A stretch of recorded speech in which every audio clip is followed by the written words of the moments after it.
There's a conversation buried near the bottom of a very long newspaper article that broke the internet.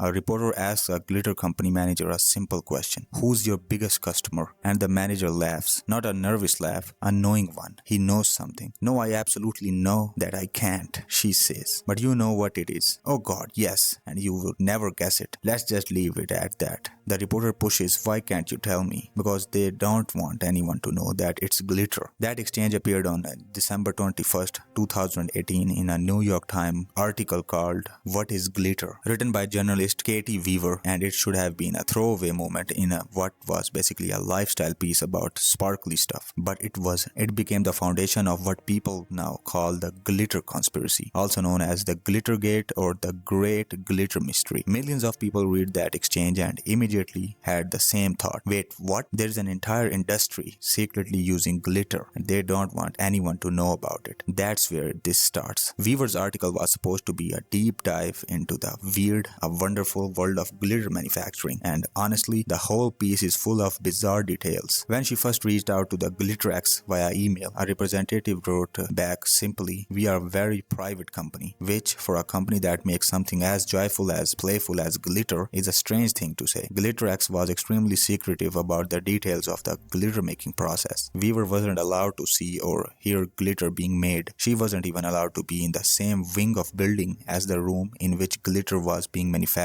under any circumstance. You'd think they are enriching uranium in there, not chopping up sparkly plastic. Even Glitterex's own clients were kept in the dark about production methods. Out of the countless multinational corporations that buy from Glitterex, just one, Revlon, gave consent to be publicly named. So the secrecy was thick before the conversation about the mystery buyer even happened. When Weaver sat down with Lauren Dyer, a Glitterex manager at the company's headquarters in Cranford, New Jersey, the conversation toward the end of their meeting turned to the question of Glitterex's largest client, and Dyer's response is what set everything on fire. Dyer said instantly that she couldn't tell Weaver which industry was their biggest market, but she confirmed she knew what it was, and you would never guess it. Let's just leave it at that. When pressed on why, Dyer said, because they don't want anyone to know that it's glitter. Weaver asked if she'd even be able to tell it was glitter by looking at the product. No, not really. Would I be able to see the glitter? Oh, you'd be able to see something, but it's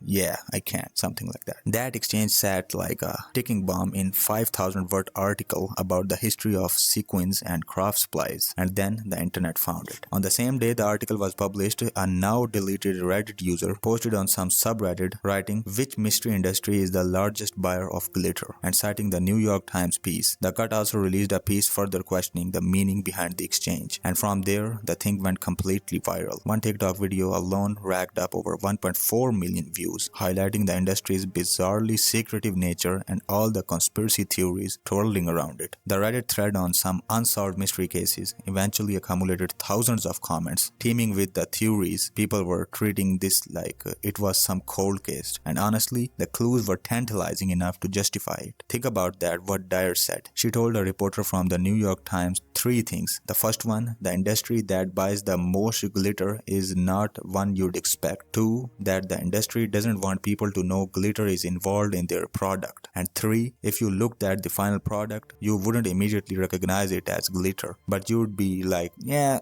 be able to see something. Those 3 constraints were what shaped every theory that followed. The answer had to be something hidden in plain sight, something present in product you'd encounter regularly in your daily life, and something the buyer had good reason to conceal. The theories range from plausible to unhinged, and the internet, as we all do, explored every one of them with the energy of a murder mystery fan convention. The first one being the toothpaste was one of the earliest and most possible guesses. Earlier in the decade, online reviewers noticed that the Crest brand 3D White Vivid toothpaste contained small particles of plastics lodging in brushers' teeth and gums. In 2014, Procter & Gamble confirmed they were using limited amount of small colored polythene specks in some toothpastes, essentially microbeads, to give some kind of a color. The ingredient was deemed safe, P&G stated, and to the extent it made people enjoy brushing more. It led to healthier dental outcomes. But Crest eliminated the microbeads from North American toothpaste by 2016, following a 2015 federal law against microbeads. So this theory had legs historically, but the timeline killed it. The ban was already in effect before the Weaver interview. The second theory being military applications, which drew a lot of attention. Most military aircraft are equipped with tubes of chaff, millions of tiny aluminum or zinc-coated fibers designed to confuse radar-guided missiles and tracking systems. And glitter is, after all, aluminum-coated plastic cut into tiny particles. The overlap is obvious. One article found the Meadowbrook inventions actually produced chaff during World War II, so there was history connecting glitter manufacturers to defense applications. But according to Pentagon report, there was only one remaining supplier of chaff to the Department of Defense, Esterline Defense Technologies, and their chaff is made of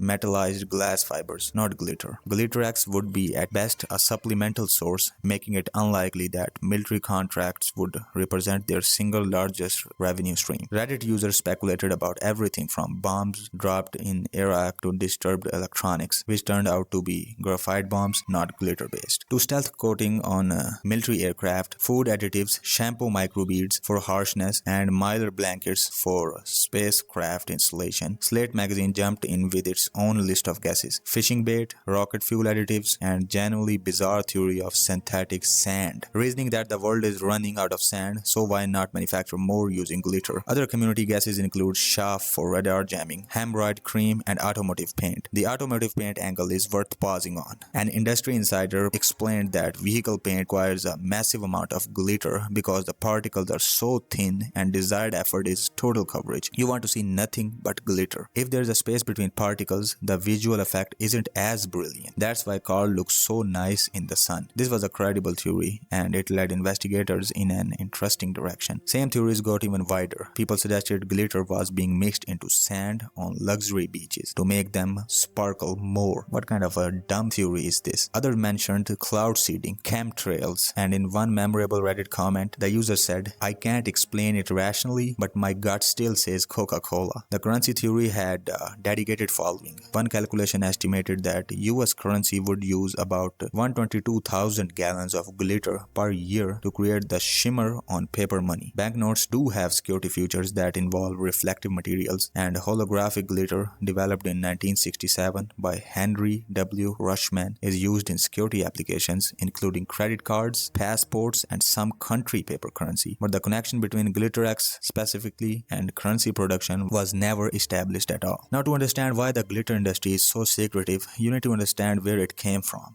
and the origin story is genuinely strange. The first production of modern plastic glitter is credited to Henry F. Rushman, an American machinist who invented a machine to cut photo films and paper in the 1930s. Sometimes the machine stuttered, generating a small piece of glossy fiber that employees picked up and used as snow to decorate their Christmas trees, and modern glitter was born. Rushman wasn't some craft supply entrepreneur. He was born Hendrik Henry Frank Rushman in Frankfurt, Germany, and immigrated to United States at 21 years old, settling in New Jersey for the rest of his life. He was a precision machinist by trade, and that distinction matters, was cutting things very, very small. With his partner Harry Goetz, Rushman cut mica into washers and glitter from metallized cellulose acetate film. During World War II, when glass glitter from Germany became unavailable, Rushman found a market for scrap plastics, which were ground into glitter. Henry contributed to the World War II effort with his metal expertise and plastics, and was even part of Manhattan Project. During the war, he fabricated mica washers, critical component essential for developing atomic weapons. That's not something you'd expect from a guy who invented party sparkle. According to one version, he was asked to help cut mica into washers through which the plutonium rod would be run within the core of the bomb. In cutting the mica to shape, flakes of the material blew off and became the basis of modern glitter. In 1943, he purchased Meadowbrook Farm in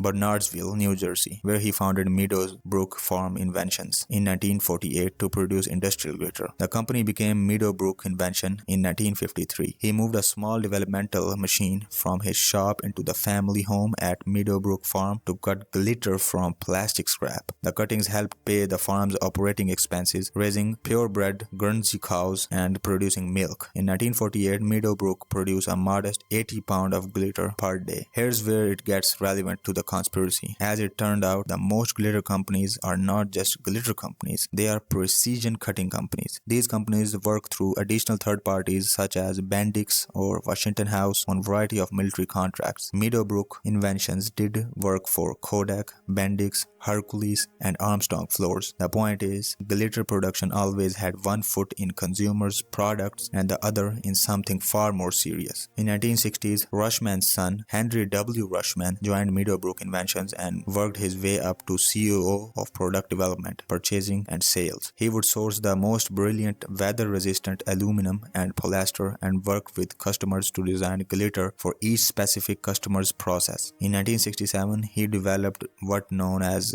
holographic glitter, which embosses a diffraction grating onto the film to refract different colors of light in different directions, producing a rainbow effect. That invention, holographic glitter, opened up entirely new markets. Holographic glitter is now used in security applications including credit cards and passports, as well as cosmetics and holiday packaging. Today, Meadowbrook Inventions operates from the two New Jersey manufacturing plants, one at Meadowbrook Farm in Bernardsville and the other in Randolph. On average, Meadowbrook produces over 2 tons of glitter daily and controls 90% of glitter world market. In addition to glitter, they produce visual cues, geometric microparticles, and security taggants. And then there is Glitterex, the company at the center of the mystery. Meadowbrook is technically the older company and still manufactures glitter today, but Glitterex became the largest despite entering the business later. How they got that big is itself a part of an intrigue. There are two main glitter companies in the United States, and both are located in New Jersey. The first in Meadowbrook Inventions, described as a very private company. The second one is Glitterex, New Jersey, of all places, become the glitter capital of the world. For nearly a year, the mystery just simmered.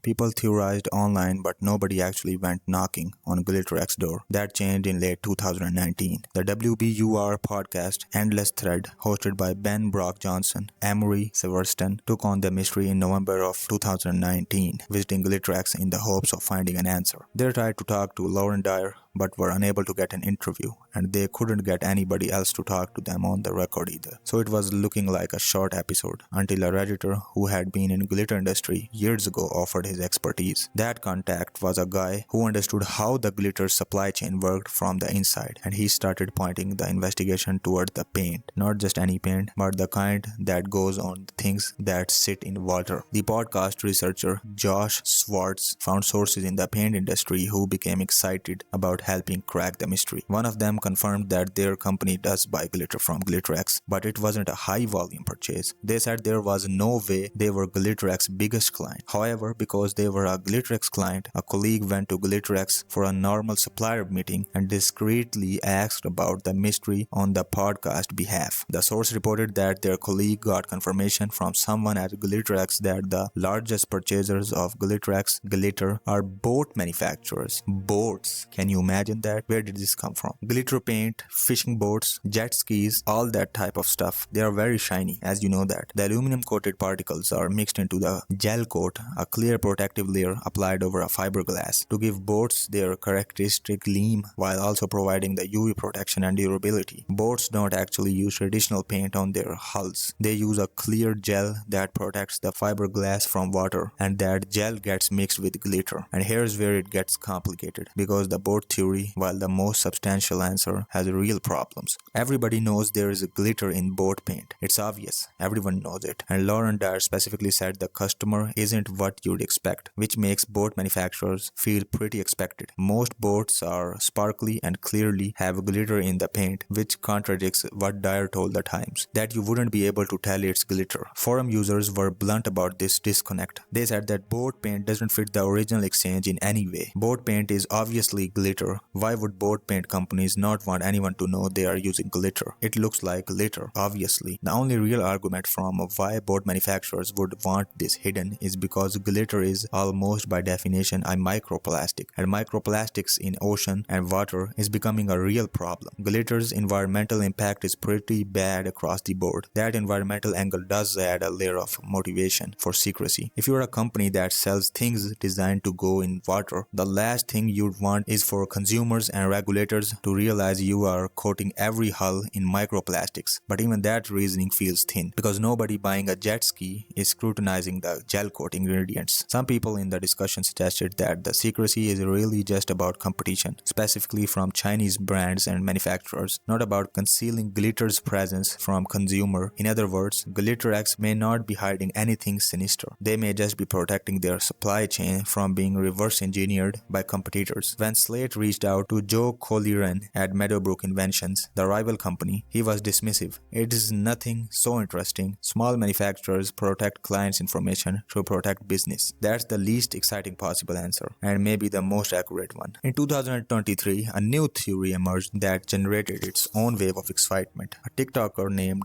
𝐒𝐮𝐤 thinks she cracked the case. In a now viral video, she detailed how one unsuspecting but totally plausible industry might be the quartz countertop industry. The logic is surprisingly solid. Companies that create quartz countertop don't just slice open a huge boulder of quartz and lay it on the kitchen cabinet. There's an entire manufacturing process. Quartz crystals are ground down into fine powder, then pressed into slabs, but the final counter is only about 90% quartz. The other 10% is made of additional materials. Those additional materials include polyester resin and other additives. The secrecy around those other additives, combined with the fact that quartz countertops sparkle, is what made the theory click. And 𝐒𝐮 did the math. Boat paint would use about 112,000 gallons of glitter per year. US currency would use about 122,000 gallons per year. But quartz countertops over 400,000 gallons per year. In her math, if her math is correct, that's a huge difference, making countertops the most plausible answer by volume. And of course, they want to keep it as a secret. Quartz countertops are expensive, and their wealthy clients probably wouldn't be thrilled to learn that what they're paying premium prices for containing something as pedestrian as craft glitter. One person on the internet backed it up. My husband worked in a quartz countertop plant. He said this is spot on. The quartz is powder, and it's designed with computers to look natural. The theory also addressed why other popular guesses fall apart. The boating industry openly admits to using glitter. Road paint doesn't use glitter. Roads are made reflective by glass beads, not aluminum and plastic. Cosmetics are already known to contain glitter, so there is no secrecy in that. And NASA, yes, they are working on a telescope that utilizes glitter, but the amount required doesn't come close to making them the largest buyer. Quartz countertop theory hasn't been confirmed yet, but it doesn't fit 𝐻𝐶𝐤𝐤 more neatly than boats do. You'd see something shimmery in the countertop, but you wouldn't call it glitter. The industry absolutely wouldn't want customers to know, and the volume math checks out. But here's the thing that doesn't get discussed enough. The secrecy around glitter isn't just about one mystery client. It permeates the entire industry. There is a very secretive air around the glitter production in general. The companies don't even want their clients to know how the sparkly substance is made. Why? Because glitter manufacturing is fundamentally about precision cutting, and precision cutting has applications that go far beyond children's art projects. Meadowbrook produces not only glitter but also visual cues, microparticles, and security taggants. Security taggants are microscopic particles embedded in everything from explosive to pharmaceuticals to currency to branded goods, allowing products to be authenticated and traced. There's a company called MicroTrace that makes security devices that can be printed on or mixed into just about every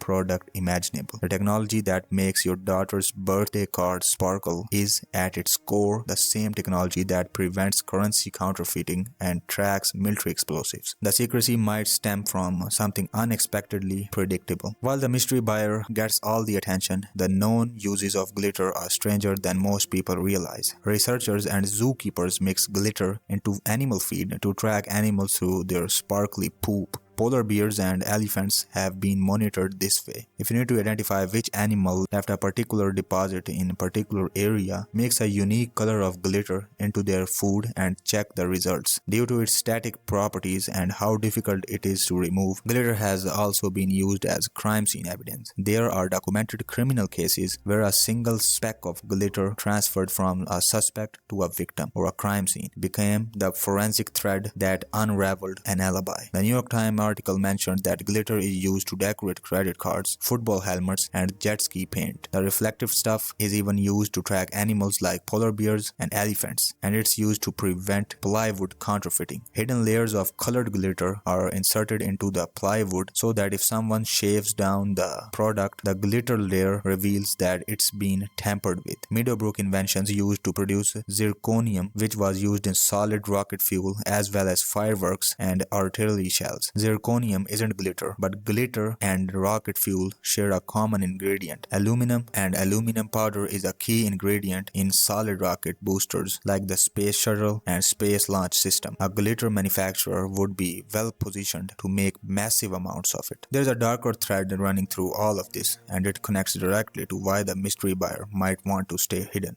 Glitter is already microplastic, making it easier to spread and contaminate over soil, area, air, water, and food. It's wisely accessible, pervasive in nature, and washing it down the drain only means it ends up in the ocean. Modern glitter is usually manufactured from a combination of aluminum and plastic, which is rarely recycled and can find its way into aquatic habitats, eventually becoming ingested by animals, leading some scientists to call for bans on plastic glitter. Glitter is made up of polyethylene, terephthalate, and aluminum, which are toxic substances that seep out and harm the surrounding environment. Marine life such as fish and shellfish easily mistakes microplastics for food. Some organisms like Eurasian perch larvae have been observed choosing to eat glitter over their normal food. Plastic consumed by these living organisms can't be properly digested and reduces the organism's energy levels, making it difficult for animals to respond to survival instinct and hence die. Sea organisms that consume microplastics can experience gut damage, physical injuries, and blockage, and changes their oxygen levels to very small amount. Small amounts of glitter add up quickly, accumulating in cells and larger animals higher up the food chain. But even alternatives have problems. In preliminary studies, researchers found that cellulose and mica glitter was actually more damaging to duckweed and